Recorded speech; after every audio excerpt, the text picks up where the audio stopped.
So after receiving a question about how to get a place in Berlin, well, I lived in Charlottenburg, Friedrichshain, Neukölln, Mitte, Pankow, Lichtenberg and some other places. So here is my view basically on how to get a place in Berlin.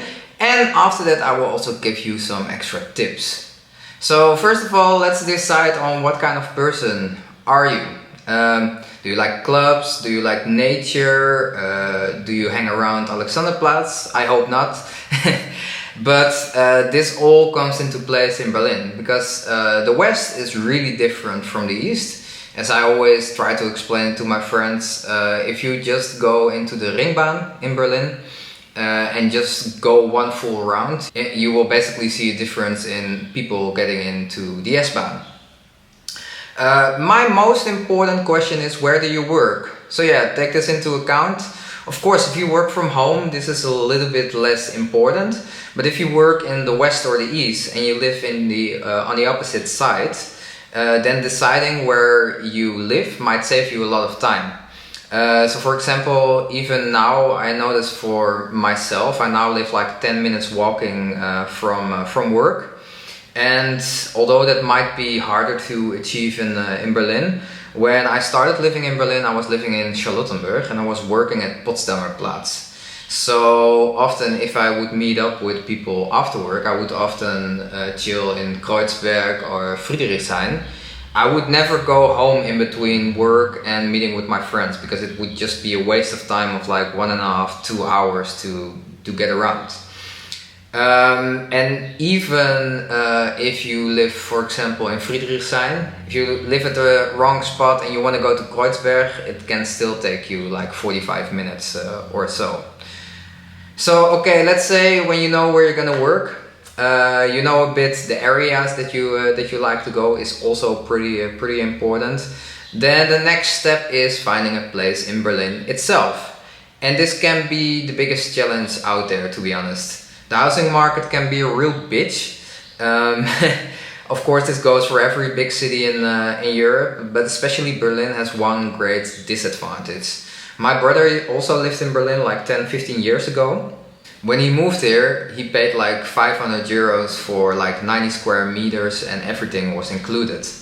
So you can imagine for basically everyone, because the prices really exploded, everyone who has an older contract, like why the hell would you move out? So there are basically 3 routes that I'm gonna explain to you and how you can find a place in Berlin. The first one is the hardest, but has probably the best chance for you to find a place. And I say the hardest if you don't live in Berlin and if you don't know people in Berlin yet. But the best thing to do is just ask colleagues, ask friends if they know something or that they know a landlord who has something. Because this can help you a lot of time. It can also already introduce you from a personal connection, which helps of course a lot. Then you have famous websites like WG Gesucht, where you can find rooms, apartments, studios. This can also differ on the length of time that you are able to get a contract for yourself. With my experience with this approach, it's the easiest if you just sit for a few hours a day in front of your computer and just keep refreshing the page and just stay reacting on things that you like. Because it's very simple, the earlier that you react, that you will get a reaction back. I would also say adjust your tone from who you are talking to. So for example, if you have like an advertisement in where there are 3 people already living there, they have an extra room, then you could be more personal in what you tell them. Instead of when you talk to a landlord who has its mind, okay, are you neat, are you quiet, are you able to pay your rent? Those are different kinds of things that they will take into account. So of course, write a letter, write what your hobbies are, write whoever you are as a person and etc. But adjust your tone to make it a little bit easier for you.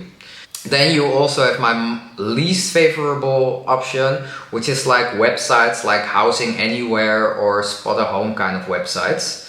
They might easier get you a place, but you will pay a premium for this. Let's say that you would like to find a place in the Ring of Berlin and you use one of these websites, you might end up paying even more than if you would compare to the first two options that you have.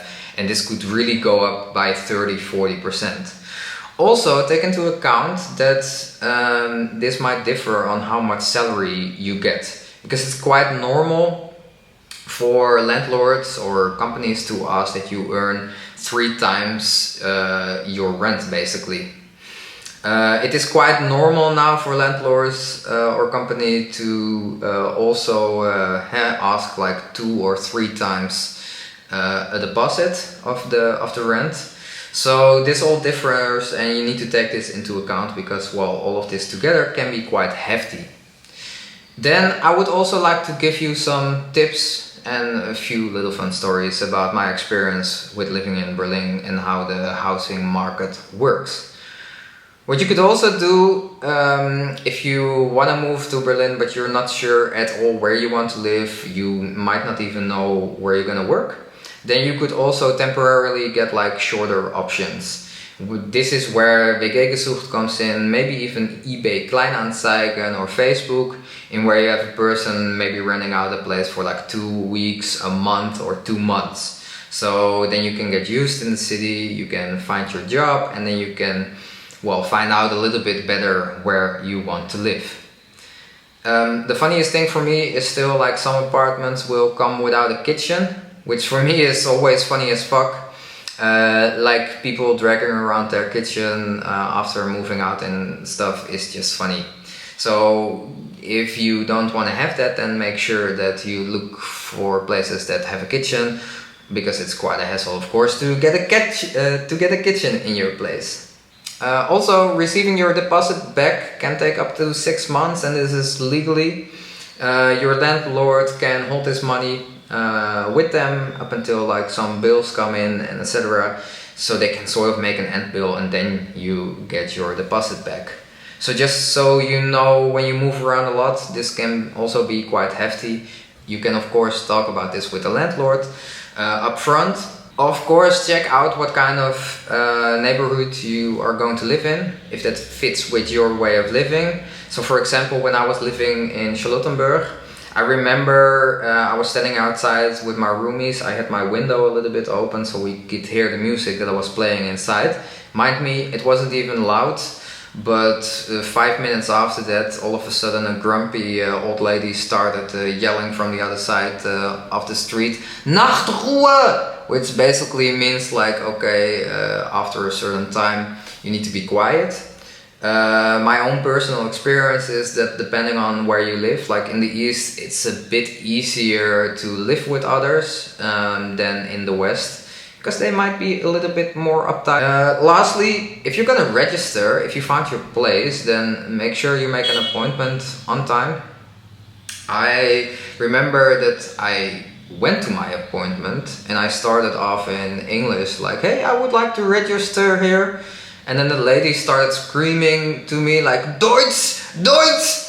And then I was like, okay, yeah, ich will gerne registrieren in Berlin, bitte. Then she started talking to me, but yeah, know that Berlin can be a bit rough. So yeah, overall a little bit of insight in how to arrange a place in Berlin for yourself. What factors should or could you take into account on deciding where and how you want to live in Berlin? I hope this helps you all a little bit. If you have any other questions, just drop a comment down below. I'll be happy to answer them. Also, if you have other questions, things that you would like to know about Berlin, about me or whatever, just ask and I'll be happy to answer. And then there is nothing else to say from my side than big hug, much love, and then I see you in the next one. Ciao, ciao.